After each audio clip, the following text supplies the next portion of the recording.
I'm live. There I am, 3:01 on a Sunday. Hi, everybody. How's everybody? I hope this background set is okay. Hi, Dad. There's Dad's skis. My dad made those skis in the background. It's Sunday. I'm Kristen. This is a short story program for adult listeners that happens every day. It's a daily program on the Island Free Library YouTube channel. And on Sundays, I am home, and I usually sit up at the table, but I'm washing the curtains in that room, so I think it's a little bright today to read in there.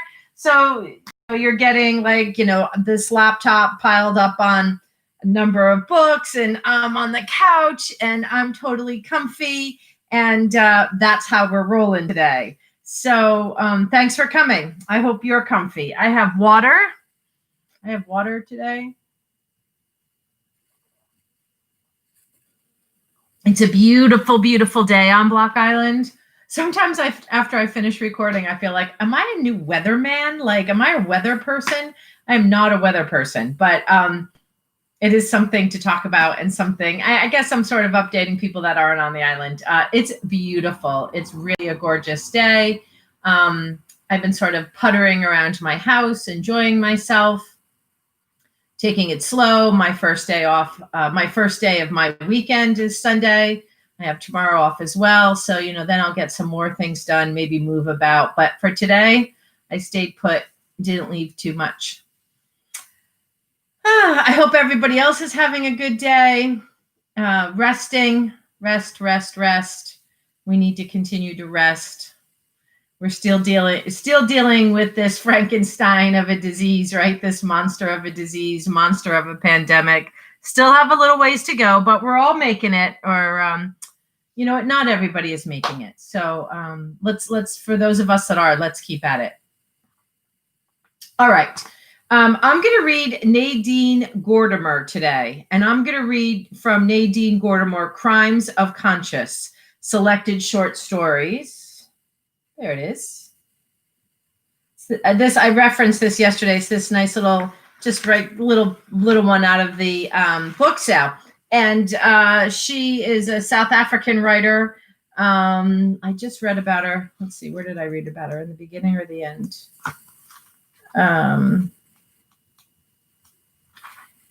I don't even know where I read her. Anyway, South African. She's published many. Oh, here she is. Born in 1923 in a small mining town called Springs in South Africa. And from an early age, she questioned her identity as a member of the minority white population in South Africa. Today, Gordimer is known as one of the most exceptional novelists and short story writers being published in English. Her childhood scrutiny of the world about her has never waned. She now lives in Johannesburg and has long been an ardent opponent of apartheid. That's old though, right? Oh, well, 1991, still old, but, and it's published by Heinemann, International Literature and Textbooks and the African Writers Series. So that's it. That's what this little book is. And it's a score out of our book sale. And I'm going to read you a story from it. I'm going to take one more sip of water.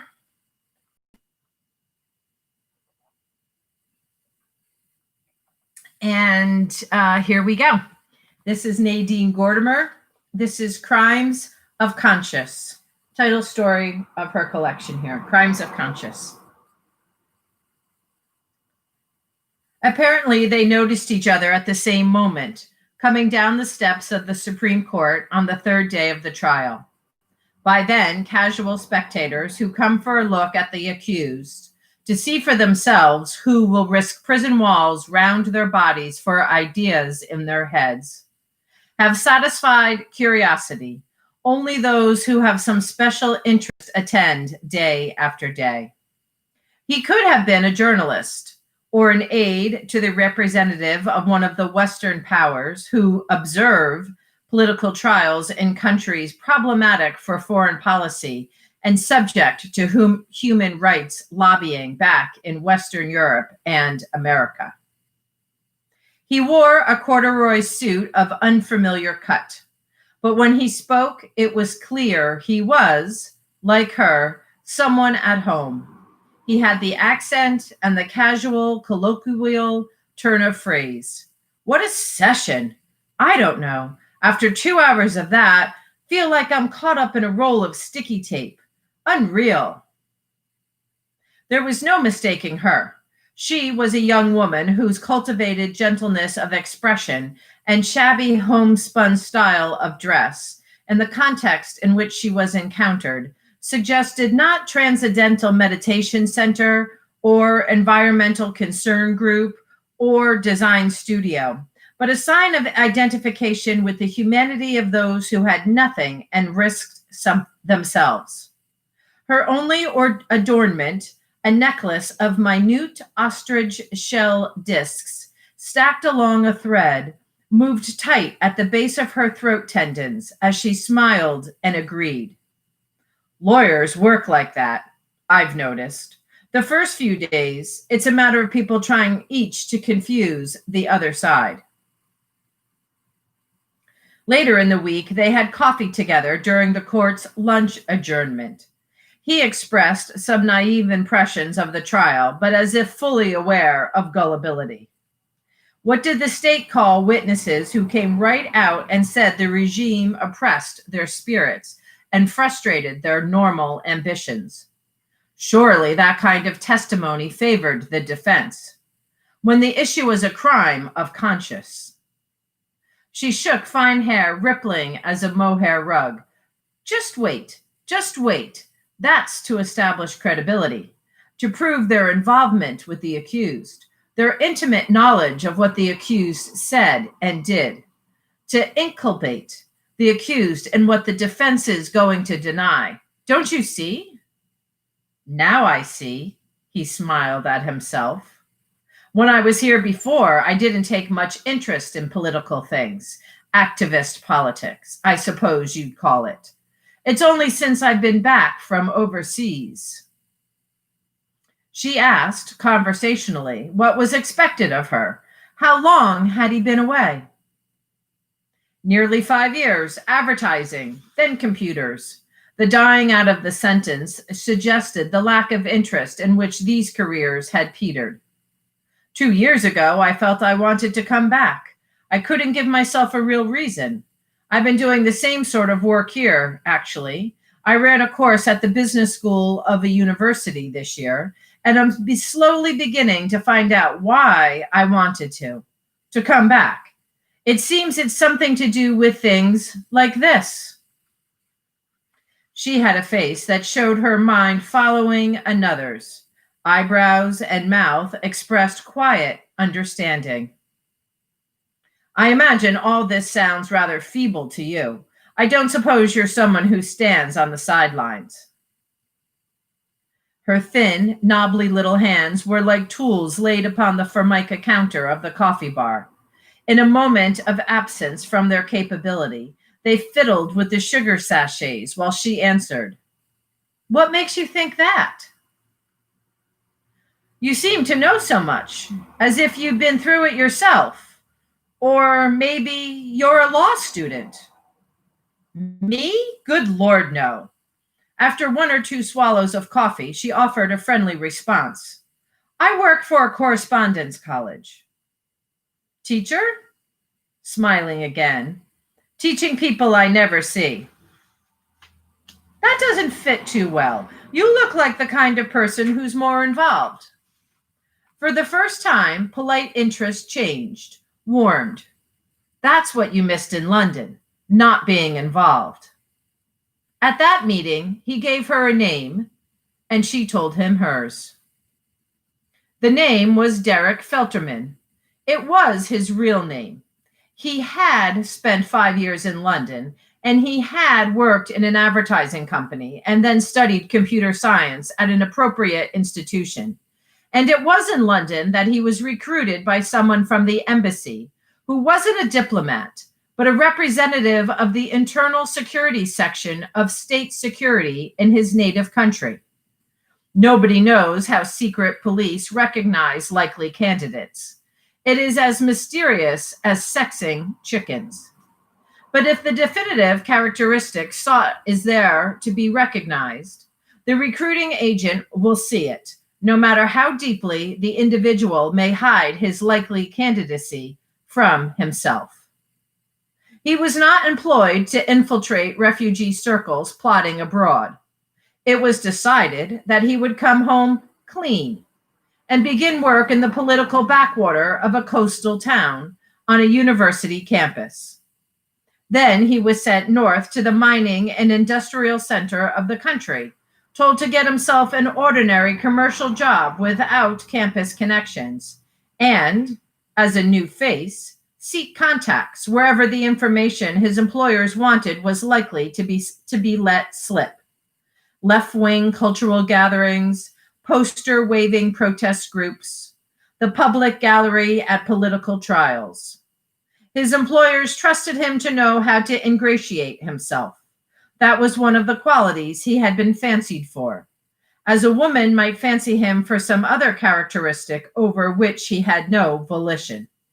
The way one corner of his mouth curled when he smiled, or the brown gloss of his eyes. He, in his turn, had quickly recognized her, first as a type, and then, the third day, when he went away from the court for verification of her in police files, as the girl who had gone secretly to visit a woman friend who was under house arrest, and subsequently had served a 3-month jail sentence for refusing to testify in a case brought against the woman for breaking her isolation ban. Allie, she had called herself, Allison Jane Ross. There was no direct connection to be found between Allison Jane Ross's interests in the present trial and the individuals on trial. But from the point of view of his avocation, this did not exclude her possible involvement with a master organization or backup group involved in continuing action of the subversive kind the charges named. Felterman literally moved into friendship with her, carrying a heavy case of books and a portable grill. He had asked if she would come to see a play with him on Saturday night. Alas, she was moving house that Saturday. Perhaps he'd like to come and help instead. The suggestion was added tongue-in-cheek at her own presumption. He was there on time. Her family of friends, introduced by diminutives of their names, provided a combined service of old combi, springless station wagon, takeaway food, and affectionate energy to fuel and accomplish the move from a flat to a tiny house with an ancient palm tree filling a square of garden, grating its dried fronds in the wind with the sound of a giant insect rubbing its legs together. To the night song of that creature, they made love for the first time a month later.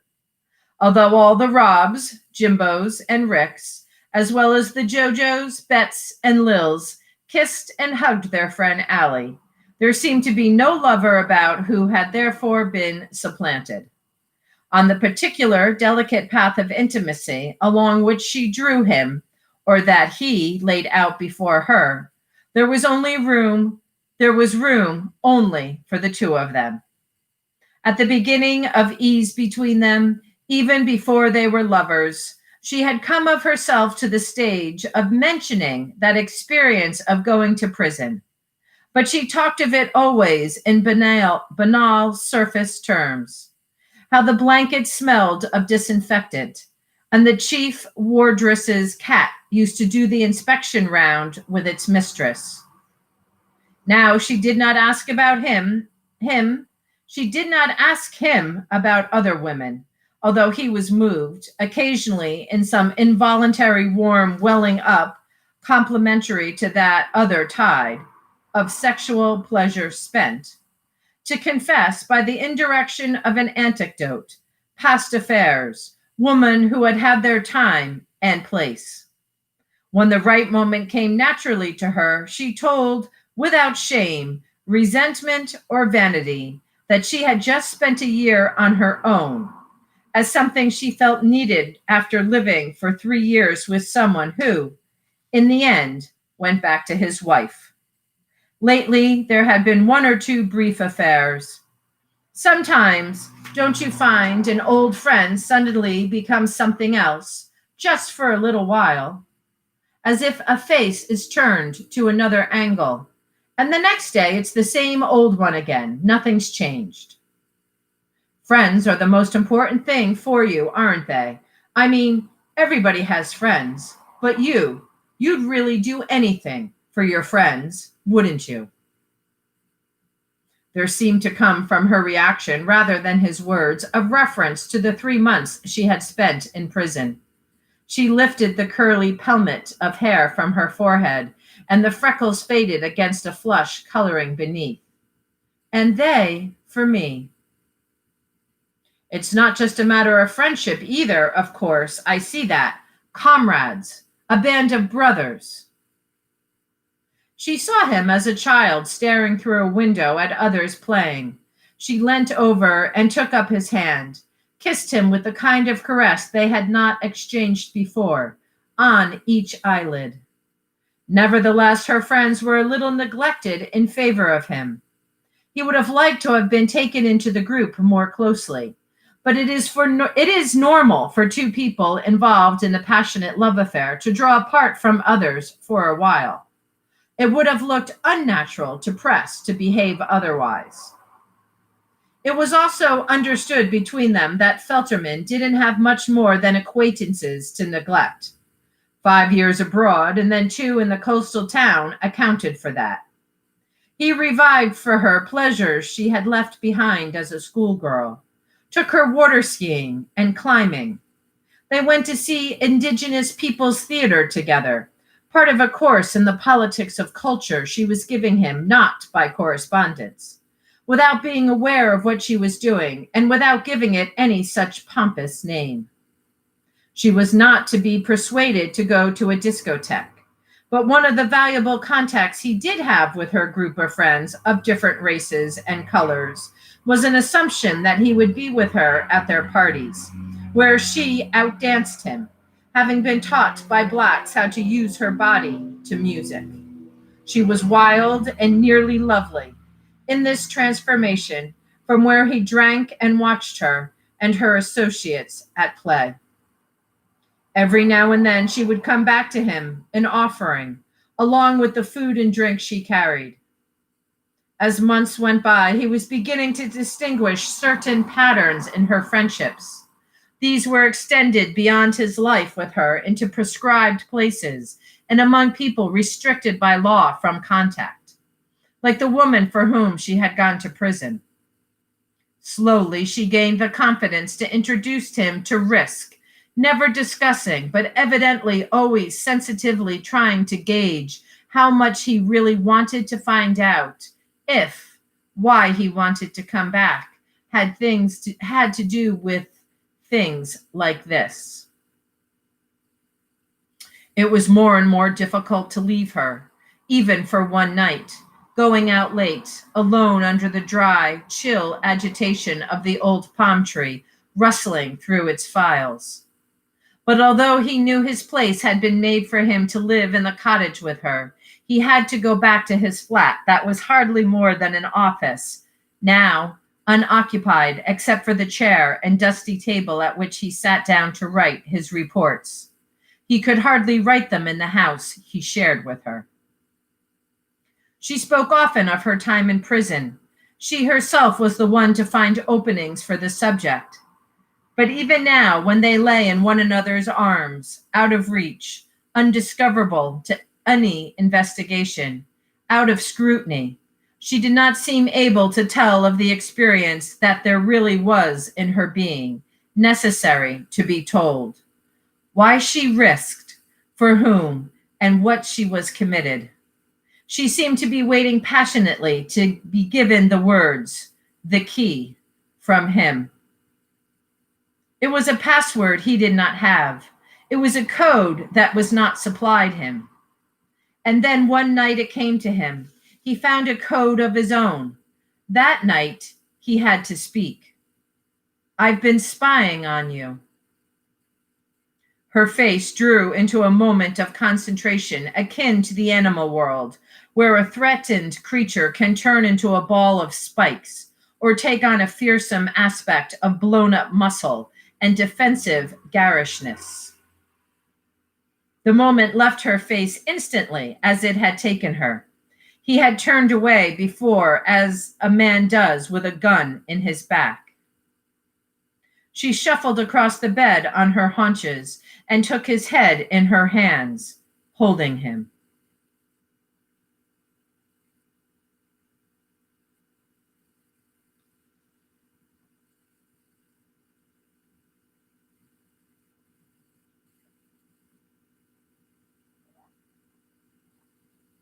That was a good one today. That's good. That's Nadine Gordimer. That short story is called Crimes of Conscience, title story of this book.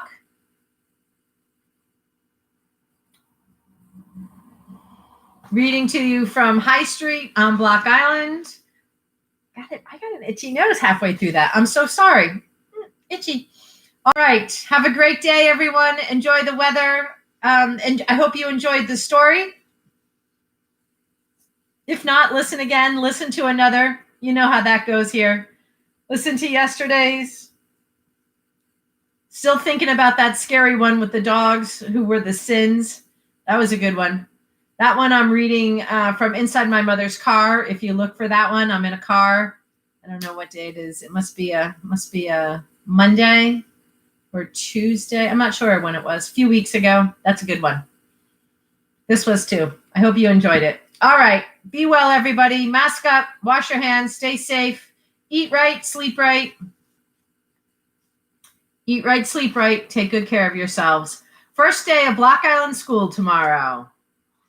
Good luck, Block Island. We're thinking of you. And Dad, because you're on there, you should know James has been in the water all day, back in the water. The boys came home to fuel up. I fed them some food. They were in their wetsuits. They're awesome. They're having a great time, and they're back out there now. All right. Bye, everybody. Peace.